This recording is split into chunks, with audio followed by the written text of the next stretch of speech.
यार्डमध्ये पाडव्याच्या शुभमुहूर्तावरती प्रतिवर्षाप्रमाणे सालबादप्रमाणे घोड्यांच्या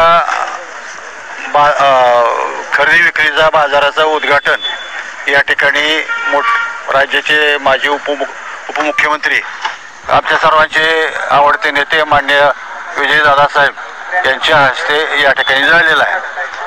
आणि या ठिकाणी आपल्या मार्केट यार्डमध्ये जवळजवळ 750 आतापर्यंत 750 घोड्यांची आवक झालेली आहे। आणि नुकरा म्हणजे सगळे पांढरे कलरचे आहेत, काही काळे आहेत, परंतु मारवाडी राजस्थानी अशा जातीचे हे घोडे या ठिकाणी आवक झालेली आहे। आणि बाजूच्या राज्यातून सुद्धा या ठिकाणी घोडे खरेदी करण्यासाठी लोक येतात। मद्रास चेन्नईवरून सुद्धा काही लोक या ठिकाणी वेळोवेळी आलेले आहेत। बेळगाव कर्नाटक भागातून येतात, हैदराबाद साईडने येतात, विजापूर भागातून येतात आणि खरेदी विक्री या ठिकाणी चांगल्या पद्धतीने होते। या ठिकाणी पूर्वीपासूनच झाडांची सावली या ठिकाणी आहे। आता झाडं मोठी झालेली आहेत, त्यामुळे आणखीन चांगली सावली या ठिकाणी घोड्यांसाठी उपलब्ध झालेली आहे। त्याचबरोबर या ठिकाणी पाण्याची सोय आहे, लाईटची सुविधा आपण या ठिकाणी करतो। त्याचबरोबर या ठिकाणी रस्ते वगैरे अंतर्गत रस्ते आहेत। प्रत्येक व्यापाऱ्याने आपापल्या सोयीनुसार त्या ठिकाणी घोड्यांसाठी कट्टे वगैरे केलेले, डॉक्टरची सुविधा प्राथमिक आरोग्य केंद्रातले पशुसंवर्धनच्या त्यांना आम्ही सूचना केल्यात की आपण सुद्धा या ठिकाणी भेटी वेळोवेळी द्यायला पाहिजे आहेत आणि ते येतात सुद्धा या सुविधेसाठी, आरोग्य सुविधेसाठी। या सर्व सुविधा या ठिकाणी उपलब्ध आहेत आणि त्यामुळं हा बाजार चांगला होतो। या ठिकाणी खरेदी विक्री करणारे तर लोक असतातच, वारीला जाणारे, माघारी येणारे ते सुद्धा घोडे बाजार बघण्यासाठी या ठिकाणी येतात, खरेदीसाठी येतात। त्याचबरोबर अकलूज परिसरातले कुटुंब या ठिकाणी येतात।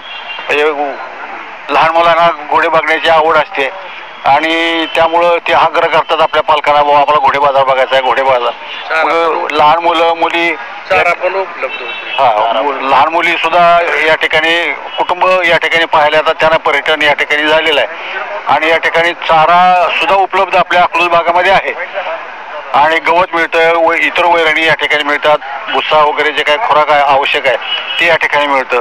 चांगली सोय या ठिकाणी आपण मार्केट यार्डच्या माध्यमातून किंवा मार्केट कमिटीच्या माध्यमातून संबंधित लोकांना आपण या ठिकाणी सूचना करतो। त्यामुळं या ठिकाणी सर्व सुविधा इतर बाजारामध्ये मी गेलो होतो, माळेगावला गेलो होतो, तर त्या ठिकाणी माळावती बाजार भरतो, त्या ठिकाणी पाण्याची सोय नाही, त्या ठिकाणी त्यांना विकत घेऊन पाणी प्यावं लागतं, लाईटची सुविधा नसते। अशी परिस्थिती सुद्धा बऱ्याच ठिकाणी घोडे बाजारामध्ये असते, पण तशी गैरसोय या ठिकाणी नाही। आमच्या पद्धतीनं आम्ही जास्तीत जास्त सोय कशी होईल आणि बाजारामध्ये लोकांनी खरेदी विक्रीचा व्यवहार या ठिकाणी करावा आणि बाहेरून आलेल्या व्यापाऱ्यांना चांगली सुविधा या ठिकाणी कशी देता येईल मार्केट यार्डच्या माध्यमातून, हे सर्व आम्ही पाहतो। आणि म्हणून या ठिकाणी हा प्रसिद्ध झालेला आहे, संपूर्ण भारतामध्ये हा प्रसिद्ध बाजार या ठिकाणी झालेला घोडे बाजार। आणि मोठे आपले नेते माननीय दादासाहेब, धैर्य भैया, त्याचबरोबर रणजित दादा यांना सुद्धा घोड्यांची आवड आहे, त्यांच्याकडे घोडे आहेत आणि ते वेळोवेळी या ठिकाणी भेट देतात, सूचना करतात, त्यांना माहिती पूर्ण घोड्यांची राहते आणि त्यामुळे त्यांची आवड असल्यामुळं ती वेळोवेळी आम्हाला या ठिकाणी घोडे बाजाराची सुधारणा काय करता येतील आणि अडचणी काय सोडवता येतील त्या दृष्टिकोनातून ते सूचना या ठिकाणी देतात, त्याचा फायदा आपल्याला होतो।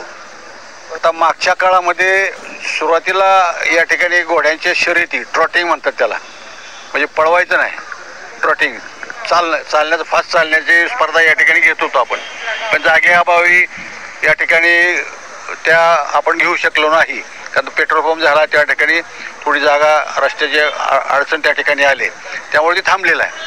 आणि आता इतर ठिकाणी घ्यायचं म्हटलं तर त्याला ग्राउंडची चांगली सुविधा आपल्याला पाहिजे आहे, ते आपण घेऊ। आणि ज्या काही सूचना आहेत किंवा त्यांनी जे सांगितलेलं आहेत कशा पद्धतीनं रेस घेतली पाहिजे आहे ते माहिती घेऊन आपण शिवामृतच्या ठिकाणी सुद्धा इथल्या घोड्या जे रेस खेळणार आहेत किंवा काही इच्छुक आहेत, प्रॅक्टिस करतात, त्या दृष्टिकोनातून तिथं शिवामृतची जागा आहे, त्या ठिकाणी आपल्याला घेता येईल। तिथं बैलगाडी शर्यती असतात, त्या ठिकाणी सुद्धा आपल्याला घेऊन जाता येईल। घोडे आव्हान केलं तर तिथं आपण स्पर्धा घेऊ शकतो त्या ठिकाणी, किंवा एखाद्या ग्राउंडवर, कॉलेजच्या ग्राउंडवर तिथं जाऊन आपण घेऊ शकतो।